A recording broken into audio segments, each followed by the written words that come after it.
Namaskar. Welcome to my channel Ahar Vichar. I am Dr. Mrs. Kesri. I spoke about the prebiotics and postbiotics in the last video. When we prepare those two types of food substances, we use utensils. So it's my duty to tell you which are the utensils to be used for preparation of those two types of foodstuffs. Never use aluminum utensils or containers. प्लास्टिकचाही वापर करू नये. पितळी भांडी या कामासाठी वापरू नयेत. Nonstick कुकवेअर्स ह्यासाठी वापरू नयेत.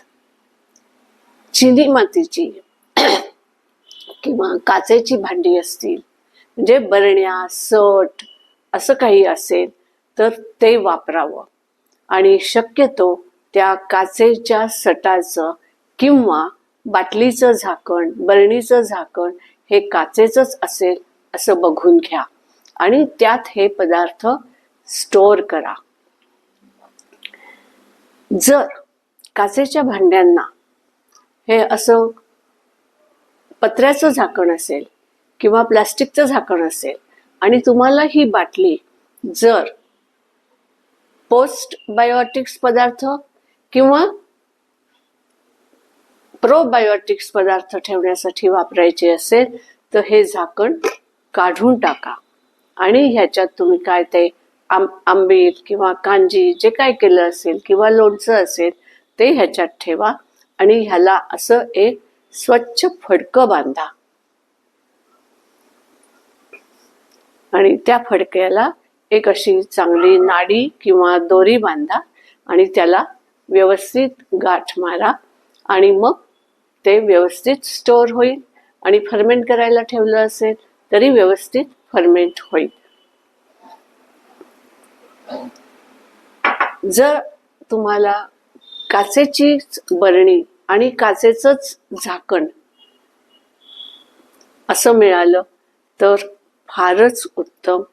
त्याच्यात तुम्ही सर्व पदार्थ व्यवस्थितरित्या स्टोअर करू शकता.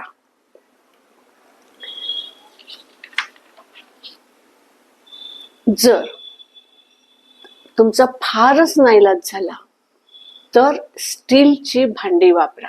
म्हणजे स्टीलच्या डब्यात तुम्ही दही ठेवा किंवा स्टीलच्या कढईत आंबील करा, अशा अर्थाने मी ते म्हणते आहे. जर तुम्हाला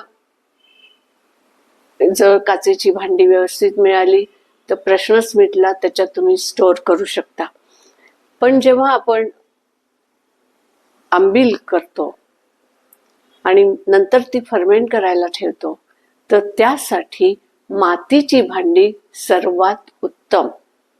म्हणजे मातीच्या भांड्यातच तुम्ही शिजवू शकता, मातीच्या भांड्यातच तुम्ही ते स्टोअर करू शकता. आणि पूर्वी जे माठ वगैरे तयार करायचे त्या लोकांकडे दही तयार करण्यासाठी वेगळा प्रकार मिळायचा भांड्याचा किंवा हंडीमध्ये शिजवण्यासाठी वेगळ्या प्रकारची हंडी मिळायची आणि त्याच्यात भात किंवा असं शिजवलं जायचं आणि त्याच्यात आंबील केली जायची. मध्यंतरी गॅस किंवा कुकटॉप अशा अनेक गोष्टी वापरात आल्यामुळे ही मातीची भांडी मागे पडली होती आणि मोठमोठ्या गावांमध्ये ही मातीची भांडी जी माठ तयार करणारे लोक असतात त्यांच्याकडनं मिळतही नव्हती, त्यामुळे ते मागे पडलं होतं. परंतु आता गॅस स्टोव्हवरती किंवा कुकटॉपवरती वापरता येतील अशी मातीची भांडी उपलब्ध आहेत आणि जवळजवळ सर्व भागात ती उपलब्ध आहेत. तर त्या भांड्यांचा वापर करून आपण हे पदार्थ स्टोअर करू शकतो, पदार्थ शिजवूही शकतो.